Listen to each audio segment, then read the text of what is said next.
Hi there, I'm Maarten Baljouw from JetBrains. In this screencast, we'll have a look on how we can run dotCover from the command line using the dotCover console runner. The console runner can, for instance, be used to leverage dotCover in a continuous integration environment. Let's see how it works. After installing dotCover, we can find the console runner under the dotCover installation folder. To make using it a bit more convenient, we can add it to the system path for the current console or even for the entire system.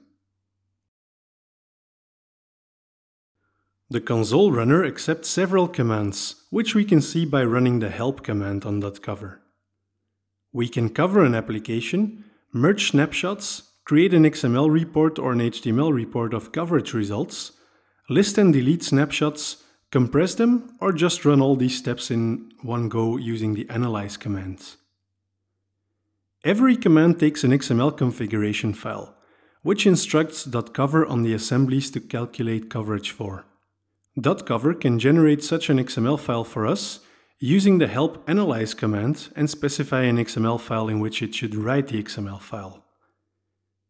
Let's open this file and have a look around.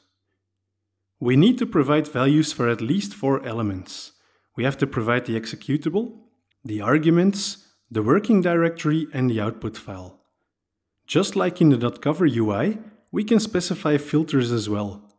Filters will give us the option of hiding coverage information for assemblies or namespaces, or even specific classes we're not interested in. I've already prepared a configuration, so let's open that XML document instead.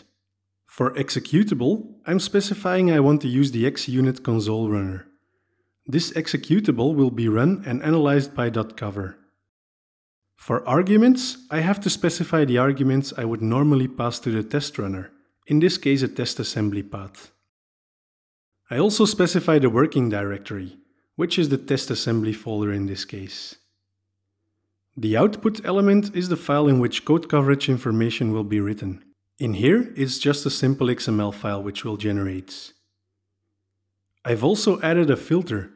I'm only interested in real assemblies and want to ignore all assemblies that have the word test in their name. We can now run coverage using the dotCover analyze command, passing in our XML file as a parameter.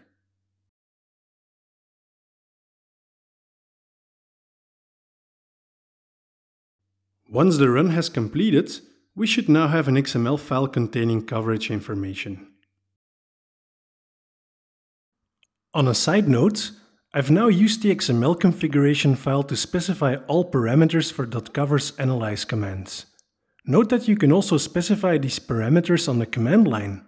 The help information for the analyze command shows all possible switches.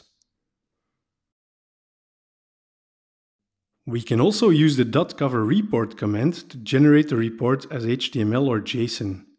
Or we can simply add an XML element to our configuration, which specifies the report output format. Let's do this.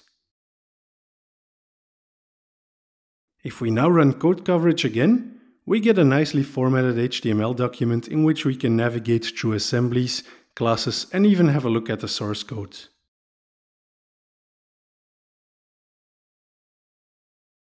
Keep an eye on our other how-to screencasts. Until next time!